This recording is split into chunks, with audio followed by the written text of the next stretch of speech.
себепті салафизм бұл дін емес, бұл идеология деп есептейміз. Буквализм ең үлкен қауіп. Яғни бұл жерде сөз, мағына, мақсат деген мәселе болады.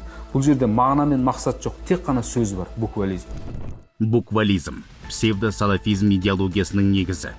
Діни буквализм бар жерде адамның сыни ойлау мүмкіндігі шектеледі. Қоғамда болып жатқан өзгерістер мен шарттарды ескермей, тек шаблонды көзқараспен ғана баға береді. Ағым көсемдер жақтастарына аят хадистердің мән мазмұнын тереңнен талдап түсіндірмейді. Жастардың ақылын бұғаттап, догмалық жағдайға тіреп тастайды. Салдарынан теріс ағымға ерген жастар ойланбайтын күйге түседі. Бұл жерде Құран мен сүннетте қалай келді, солай қабылдаймыз деп ар шетінде мағына мен мақсат іздемей шектеліп қалады. Ойды шектеп тастайды. Философия харам деген мәселе, Матуриди адасқан деген мәселе осыдан шығады. Матуриди өйткені ақылға жүгінеді ғой.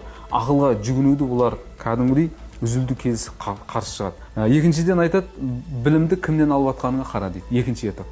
Тізесіне қойып шейхтардан сабақ алмасаң, сенен білім алынбайды дейді.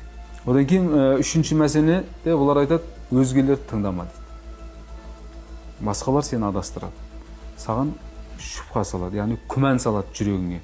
Сондықтан оны тыңдауға болмайды деп өздеріне ғана қаратып алады адамды. Мен ақпын, сен қарасын дегеннен кейін діни алауыздық шығады. Қазақстан Республикасының заңнамасының негізінде 174-те діни алауыздық, ұлтаралық алауыздық деген мәселемен іс қозғалып жатқан. Сондықтан діни алауыздықтың шығып жатқан осыдан.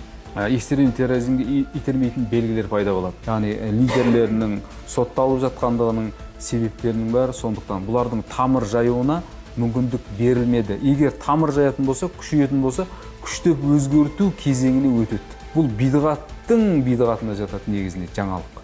Алла Тағаланың дінінен бөлек бір идеологияны дін қылып қабылдап, біреудің ойын, біреудің пәтуасын дін деп қабылдап қою ең үлкен қауіптердің қатарына жатады.